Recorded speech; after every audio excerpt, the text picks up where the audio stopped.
Պահանջում ենք անհապաղ հեռացնել այս քանդակը, բոլորովին նման չէ մեր սևակին, ուղղակի խայտառակություն է։ Չեմ համարձակվում քննադատել քանդակագործին, որովհետև նրա գործերը անզուգական են, բայց կներեք, սա պարզապես չստացված է։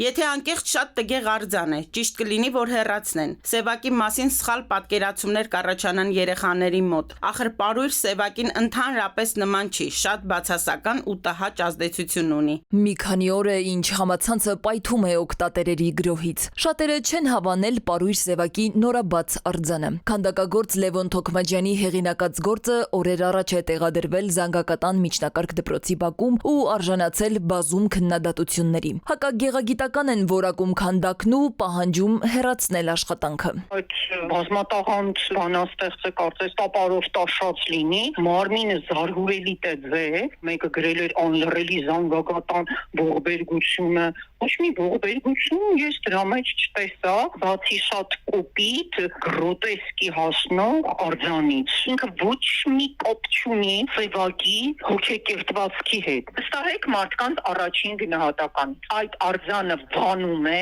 առաջացնում է միայն տհաճություն։ Քանդակագործ Արթուր Գևորգյանը նույնպես չի հավանել բանաստեղծի Մարմարե Կիսանդրին։ Նկատում է խնդիրը հատկապես անվանի անձանց քանդակների ստեղծման դեպքում մասնագիտական խորհրդի ու արձանների տեղադրման հստակ կարգի բացակայությունն է, որի առկայության դեպքում գոնե հնարավոր կլիներ օբյեկտիվորեն գնահատել ստեղծագործության գեղագիտական արժեքը, նախքան այն հանրային վայրում տեղադրելը։ Կարող շատ լավ էսկիզը, շատ վատ քանդակ դառնա, շատ լավ քանդակը շատ վատ տեղադրվի։ Կարճ մի բառով կասեմ, վատ արձան է։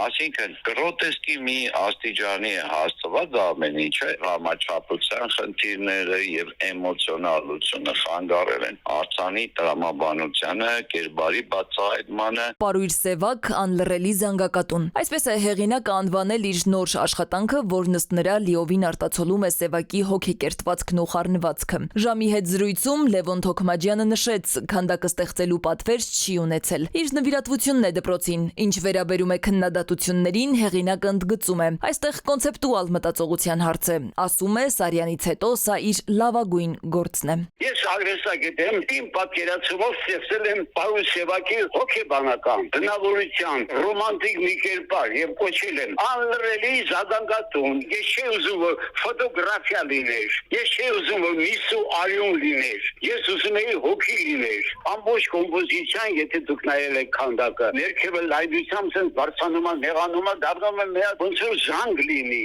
ղողանջ լինի։ Այս է եղել իմ նպատակը։ Թող հասկանան, նման չի, ես չի, ինչ անաշում նման չի։ Ես բնավորություն եմ ստեղծել, ես հոգեբանություն եմ ստեղծել։ Միևնույն ժամանակ, սակայն, համացանցում չեն դադարում քննադատություններն ու բացասական արձագանքները քանդակի վերաբերյալ։ Որոշ արվեստագետներ նույնիսկ դիմել են բանաստեղծի թոռանը, հորդորել անհապաղ հեռացնել քանդակը։